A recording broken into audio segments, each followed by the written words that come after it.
جب ہم صحیح معنوں میں مسلمان تھے تو امانت زندگیوں میں کیسے تھی؟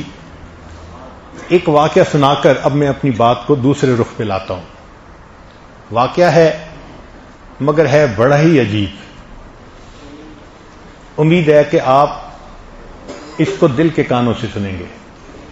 ایک کاروباری آدمی تھا، بیوی تھی، نیک تھی، خوبصورت تھی، اچھی زندگی گزر رہی تھی، مگر اس کا کام ایسے تھا کہ اس کو کراپ خریدنے کے لیے دوسرے شہر میں جہاں فصل ہوتی تھی 3-4 مہینے وہاں جا کے رہنا پڑتا تھا اجناس خریدنے کے لیے. اب وہاں اس کو بیوی کے بغیر رہنا پڑتا، تو اس نے فیل کیا کہ میرے لیے 4 مہینے بیوی کے بغیر رہنا ڈیفیکلٹ ہے. اس نے ڈیسیژن لیا کہ چلو میں یہاں بھی نکاح کر لیتا ہوں، مگر پہلی بیوی کو نہیں بتاتا کہ اس کا دل دکھی نہ ہو. اس نے وہاں دوسرا نکاح کر لیا، کیونکہ اس زمانے میں لوگ زنا سے ڈرتے تھے، کرتے تھے تو شریعت کے مطابق کرتے تھے. اس نے نکاح کر لیا، اس بیوی کو مکان لے کے دے دیا. اب اس کے ساتھ اس نے پہلے سے طے کر لیا کہ میں سال میں 3-4 مہینے آؤں گا، تمہارے ساتھ رہوں گا، باقی وقت میں نان نفقہ کی ذمہ داری میری ہوگی، مگر میں دوسرے شہر میں رہوں گا. وہ تیار ہو گئی. اب جب واپس آئے خامن تو بیویوں کو بھی اللہ نے کشف دیا ہوا ہوتا ہے. تو آتے ہی بیوی نے پہچان لیا، بدلے بدلے میرے سرکار نظر آتے ہیں. چنانچہ بیوی کو سمجھ تو لگ گئی مگر وہ چپ رہی. اب 1-2 دفعہ میں اس نے فگر آؤٹ کر لیا کہ some thing is seriously wrong some where, مگر وہ بات نہیں کرنا چاہتی تھی کیونکہ میاں کے ساتھ وہ خوش رہ رہی تھی. اس نے ایک بوڑھی عورت کو بلایا اور اس کو کہا کہ تجھے میں اتنے پیسے دوں گی، میرا خاوند فلاں شہر میں جاتا ہے تجارت کے لیے، 3 مہینے وہاں رہتا ہے، ذرا جاؤ اور وہاں کی جا کے مجھے خبر لا کے بتاؤ. اور وہ بڑھیا سمجھدار تھی، وہ گئی اور اس نے جا کے 5-7 دن میں پورے رات کو کھول لیا.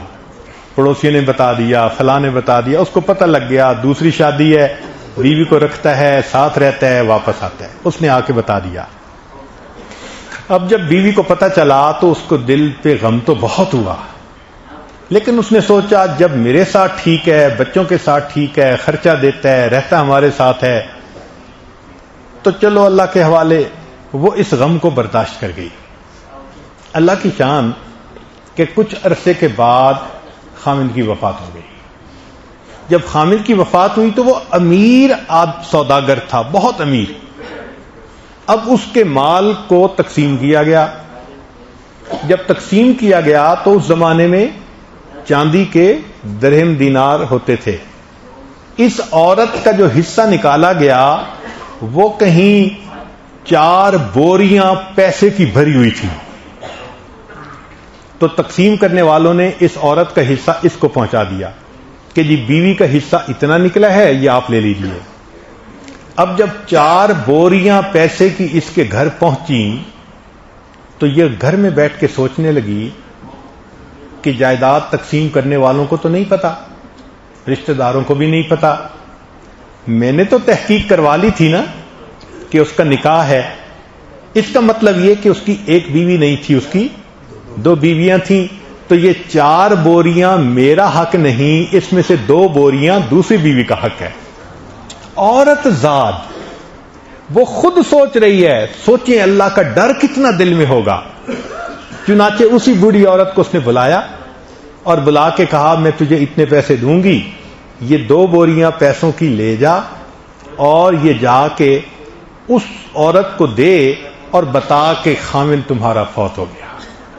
بڑھیا نے پیسے لیے اور وہ دوسرے شہر گئی اور اس عورت کو ملی اور اس کو بتایا کہ تمہارا خامن تو فوت ہو گیا. وہ بہت روئی، بہت روئی. پھر اس نے کہا کہ جی اس کی جو پہلی بیوی تھی اس کو 4 بوریاں حصے میں ملی تھیں اور اس نے 2 بوریاں تمہارے حصے کی تمہیں بھجوا دی ہیں، یہ وراثت میں تمہارا حق ہے. تو جب اس نے 2 بوریاں اس کو دیں تو وہ اور زیادہ روئی. اس نے کہا اتنا کیوں رو رہی ہو؟ اس نے کہا کہ یہ بوریاں میری طرف سے لے جاؤ اور اس پہلی بیوی کو واپس کر دو۔ اس نے کہا کیوں؟ اس نے کہا اس لیے کہ میں جانتی ہوں اور میرا رب جانتا ہے کہ جب خامد لاسٹ ٹائم یہاں سے جانے لگا تھا اس نے جانے سے پہلے مجھے طلاق دے دی تھی، میں اس کی بیوی نہیں ہوں، میرا اس کی وراثت میں حق نہیں ہے، یہ 2 بوریاں پہلی بیوی کا حق ہے۔ اللہ اکبر کبیرہ۔ جب ہم صحیح معنوں میں مسلمان تھے، عورتیں مال کے بارے میں اتنا اللہ کا خوف کھاتی تھیں، آج کے دور میں تو مرد مال کے بارے میں اللہ کا خوف نہیں کرتے۔